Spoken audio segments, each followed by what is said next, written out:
తాకట్లో ఉన్న మీ బంగారాన్ని విడిపించి ఆ రోజు ఆన్లైన్ రేటుకి కొంటాం. Sharma gold company.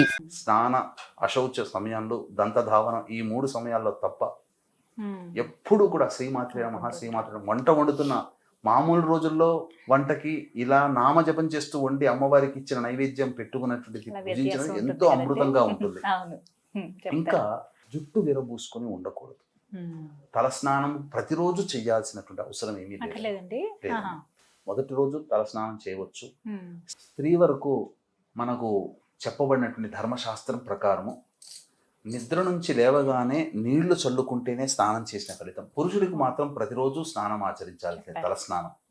పైగా ఈ 9 రోజుల పాటు అతి పవిత్రముగా దాంపత్యం లేకుండా ఉంటారు కాబట్టి ప్రతిరోజు స్నానం చేయాల్సిన అవసరం అయితే లేదు. వాస్తవానికి శాస్త్ర ప్రకారం చేయగలిగే ఓపిక శరీరం సహకరిస్తే చేయవచ్చు, చేయకపోయినా తప్పులేదు. కానీ లేవగానే కొన్ని నీళ్లు పుండరీకాక్ష అనుకుంటూ 3 సార్లు అనుకుంటూ శిరస్సులో చల్లుకుంటే చాలు. ఇలా ఈ విధంగా ప్రతిరోజు కూడా నిర్మలమైన మనస్సుతో దాంపత్య జీవితానికి బ్రహ్మచర్య వ్రతాన్ని పాటిస్తూ చక్కగా చేసుకోవాలమ్మా. ఇది ఈ నియమాలు పాటించాలి. ఆహార నియమాల్లో ఏమైనా ఉన్నాయండి? అంటే ఇవి ఖచ్చితంగా తినకూడదు ఈ నవరాత్రుల్లో అంటే ఏమైనా? ఇక్కడ ప్రధానంగా అమ్మవారికి సంబంధించి అంటే రజోగుణాన్ని పెంపొందించే ఆహారాలు, మద్యము, మాంసము తినకూడదు. అలాగే ఉల్లిపాయ, వెల్లుల్లి ఇలాంటివి తినకూడదు, అస్సలు వాడకూడదు. కాబట్టి శాంతపరిచే గుణాలు, సౌమ్యంగా ఉండేటువంటిది, సాత్వికమైనటువంటి ఆహారమే భుజించాలి. మసాలాలు ఇవన్నీ వాడకూడదమ్మా.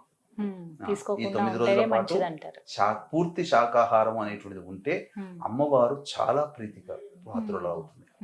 కలశం ఖచ్చితంగా సిద్ధపరచుకోవాలా అండి? ఖచ్చితంగా పెట్టుకోవాలా మేము? ఎందుకంటే మొదటిసారి చేసే వాళ్ళు ఉంటారు, మేము ఈసారి నవరాత్రులు చేసుకుందాం అనుకుంటున్నాం అండి దీక్షగా, మరి ఖచ్చితంగా కలశం పెట్టాలా అని అడుగుతారు గురువుగారు. మరి పూర్వకాలంలో పటాలు కానీ విగ్రహాలు కానీ లేవు కాబట్టి జ్యోతిగా ఆరాధించేవాడు. తదనంతర కాలంలో నీరు ఉన్న చోట దైవం ఉంటుందని సూక్తి కాబట్టి కలశంలో నీటిని నింపి అందులో పూర్ణ ఫలము, కొబ్బరికాయని పూర్ణ ఫలం అని అంటారు. కారణం ఏంటంటే బ్రహ్మాండం అంతా అందులోనే ఉంది. బ్రహ్మాండానికి స్వరూపమే కొబ్బరికాయ. అందుకనే ఈ యొక్క భూమండలాన్ని, బ్రహ్మాండాన్ని దానం చేయాలంటే ఎవరికి శక్తి కాదు కాబట్టి కొబ్బరికాయ దానం చేస్తే బ్రహ్మాండాన్ని దానం చేసిన పుణ్య ఫలితం వస్తుంది. అందుకనే సమస్త బ్రహ్మాండము ఆ కొబ్బరికాయ స్వరూపంగా అని కాబట్టి, సకల దేవతా స్వరూపం కాబట్టి ఏ పూజ చేసినా పూర్ణ ఫలం కలశము, కలశం మీద, కలశం లోపల కొన్ని ఆ పత్రములు, పంచపల్లవాలు, దాని మీద కొబ్బరికాయ. అయితే కలశాన్ని పెట్టుకునేటువంటి అవకాశం ఉండగలిగి అంటే దాన్ని నిలుపుకోగలగాలి. అంటే ఏంటి? కలశం అనేది పెట్టిన తర్వాత మొట్టమొదలు ఆవాహన, ప్రాణప్రతిష్ఠ చేయాలి. ఈ ప్రాణప్రతిష్ఠ మంత్రము మామూలుగా చూసే పుస్తకాల్లో దొరకదు. మామూలుగా పూజా పుస్తకాల్లో దానికి ఒక మంత్రం, అందుకనే పూజారిని ఆ విధంగా నియమించుకునేవాళ్ళు. చాలా మంది సాధారణంగా ప్రాణప్రతిష్ఠ మంత్రాన్ని ఇవ్వరు.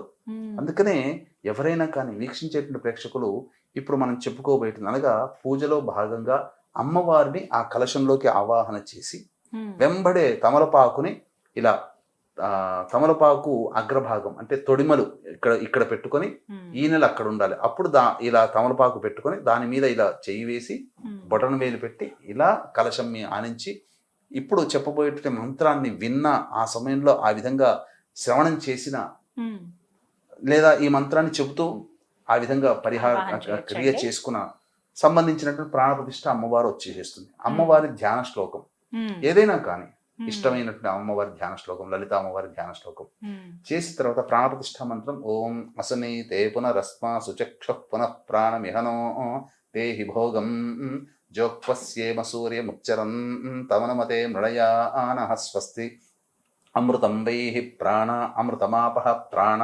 నేవయథాస్థానముపహ్వయతే.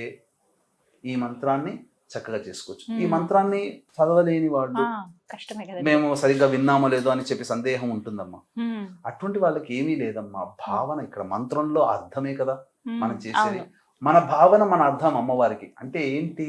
ఆ విధంగా తమలపాకు పెట్టి ఎంతో ప్రేమగా ఆహ్వానం చేస్తే వచ్చావమ్మా, నిండుగైనటువంటి హృదయంతో, కరుణా హృదయంతో వచ్చావు, నేను చేసే పూజలో నిక్షిప్తమై ఉన్నావు కాబట్టి ఈ అద్భుతమైనటువంటి దేవతా శక్తి ఇక నుంచి నా పూజ పూర్తి అయిపోయి ఇక చాలమ్మ నీ పూజ పూర్తి చేసుకున్నాను అనేంత వరకు ఆ ప్రాణశక్తి ఈ కలశంలో, నీ దివ్యశక్తి ఈ కలశంలో ఉండే విధంగా కరుణించు మాత అనే భావాన్ని తలుచుకొని ఆ విధంగా చేసిన చాలమ్మ ప్రాణప్రతిష్ఠ అవుతుంది. ఖచ్చితంగా ప్రాణప్రతిష్ఠ. వీడియో సేవ్ చేసుకుంటే మీరు అన్నది వింటూ అలా చేసుకున్న ప్రాణప్రతిష్ఠ. తర్వాత ఈ ప్రాణప్రతిష్ఠ అయిపోయిన తర్వాత ప్రతిరోజు కూడా త్రికాలాలలో కనీసం ఉదయం లేదా సాయంత్రం అయిన సంధ్యా సమయంలో ఈ సంబంధించినటువంటి పూజాది కార్యక్రమాలు పంచోపచార విధానంగా కలశం పెట్టుకుని ఆనవాయితుంటే ఖచ్చితంగా చేసుకోవాలి. కానీ చాలా మందికి కలశం ఏదో పెట్టుకుంటారు, పూజ చేసుకుంటారు. కానీ ప్రాణప్రతిష్ఠతో కూడుకున్న ఉన్నప్పుడు 9 రోజులు చేయగలిగే శక్తి ఉంటే 9 రోజులు చేయవలసిందే. ఇక మళ్ళీ ఉద్వాసన ఆఖరి రోజున ఉద్వాసన మంత్రంతో చెప్పాలి. అలాగే అఖండ దీపం కూడా వెలిగిస్తారండి. ఇది కూడా నియమమా? ఖచ్చితంగా ఉండాలా లేకపోతే వారి ఇష్టమేనంటారా? ఎవరి ఇష్టానుసారమా. ఎందుకంటే అఖండ దీపము అనేటువంటిది ఆ 9 రోజులు పూజ చేసుకుంటూ ఉంటే దేవతాశక్తిని ఆహ్వానం చేసినప్పుడు అఖండ దీపం ఉందనుకోండి, ఆ దేవతాశక్తికి కూడా మార్గం. అఖండ దీపం ఉన్న చోట ఏ యొక్క నెగిటివ్ ఎనర్జీ పాస్ కాదు. ఖచ్చితంగా రాక్షస గణం ఆ ఇంట్లో ప్రవేశించదు. దేవతాశక్తికి చిహ్నం. అందుకనే మీరు గమనించుకుంటే అనేక దేవాలయాల్లో అఖండ దీపారాధన ఉంటుంది. కాబట్టి ఈ దీపం వెలుగుతున్నంత వరకు కూడా నెగిటివ్ ఎనర్జీ ఆ ఇంట్లో పాస్ కాదు. ఖచ్చితంగా అంటే వారి ఇష్టము, వారి శక్తి కొలది. కానీ ఈ 9 నవరాత్రుల పాటు ఖచ్చితంగా దీపం వెలుగుతూ ఉండాలి. అది జాగ్రత్తగా చూసుకోవాలి. పోకుండా ఒత్తి అనేటువంటిది ఎప్పుడు కూడా దాన్ని కాపాడుతూ ఉండాలి. ఇక ఖచ్చితంగా అందరికి వచ్చేటువంటి సందేహం, నవరాత్రులు చక్కగా చేసుకుందామని ప్రారంభించామండి, అశౌచం వచ్చింది, ఏం చేయాలి? ఈ అశౌచం అనేటువంటిది సాధారణంగా అనేక రకాలుగా ఉంటుంది. ముఖ్యంగా కుటుంబంలో రక్త సంబంధీకులు ఎవరైనా మరణించినా ఈ అశౌచం వస్తుంది. ప్రారంభించిన తర్వాత ఏం చెయ్యాలి అనేటువంటిది. బాగా దగ్గరైనటువంటి రక్త సంబంధీకులు, ఒకే అన్నదమ్ముల పిల్లలు 11 రోజులు ఉంటుంది. మేనమామ లేదా మేనత్త ఉన్నప్పుడు పక్షిని అంటే 1.5 రోజులు లేదా 3 రోజులు కొన్ని ప్రాంతాల్లో. కాబట్టి మొదలు పెట్టిన తర్వాత ఇలాంటివి వచ్చినప్పుడు మనం ఏమీ చేయలేం. అంతే కదండి. కాబట్టి దాన్ని అవకాశం ఉంటే వచ్చే సంవత్సరంకైనా చేసుకోవచ్చు. లేదా కనీసము ఈ మైల తీరిన తర్వాత 3 రోజులు 1 రోజు అయినా కానీ శుద్ధి అవుతారు కదా, అప్పుడైనా చేసుకోవచ్చు. ఇంకొక రకమైనటువంటి ఆశౌచం ఏంటంటే ప్రధానంగా స్త్రీలకి సహజంగా వచ్చే ఋతుస్రావం.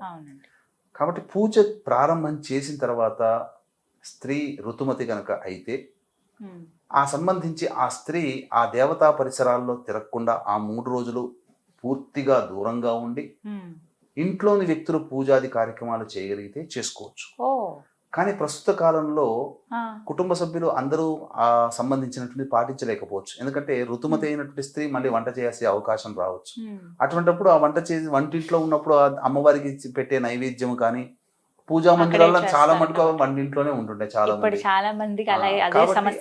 అటువంటి ఋతుమతి అయ్యి ఉండి అన్ని ముట్టుకోగలిగేటువంటి స్థితి కనుక ఉంటే ఇక అక్కడితో పూజ ఆఫ్ చేయడం మంచిది.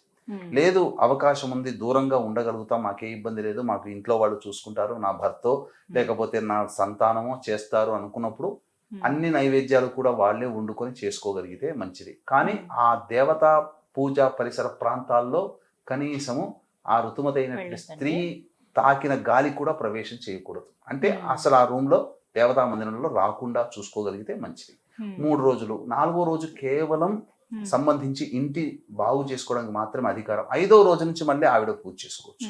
తర్వాత అక్కడి నుంచి వారు మళ్ళీ కొనసాగించుకోవచ్చు. అయితే ఇంకొక సందేహం అండి, దసరా రోజుతోటి పూజ అయిపోయినట్టేనా, ఇంకా కొనసాగించాలంటారా? అయితే శాస్త్ర ప్రకారం గనక చూసుకుంటేనమ్మా ఈ నవరాత్రులు అనేటువంటి 9 రాత్రులుగా చేసుకుంటారు.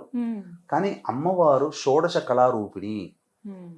మన అమావాస్య వెళ్ళిన పాడ్యం నుంచి మొదలుకొని పౌర్ణమి వరకు కూడా ఈ సంబంధించిన 15 కళలతో పక్షం రోజులు విరాజిల్లుతుండి అమ్మవారి కళ చేరి 16 కళలతో ఉండిపోతుంది. కాబట్టి పూర్వకాలంలో ఆచార సాంప్రదాయంగా అమ్మవారిని ఆరాధన చేసే దక్షిణాచారం కానీ, సమయాచారం కానీ, కౌళాచారం కానీ, వామాచారం కానీ వాళ్ళు కేవలం నవరాత్రులతోనే కాకుండా పౌర్ణమి వరకు కూడాను పూజాది కార్యక్రమాలు చేసి పౌర్ణమి రోజున పూర్ణాహుతి చేసుకుంటారు.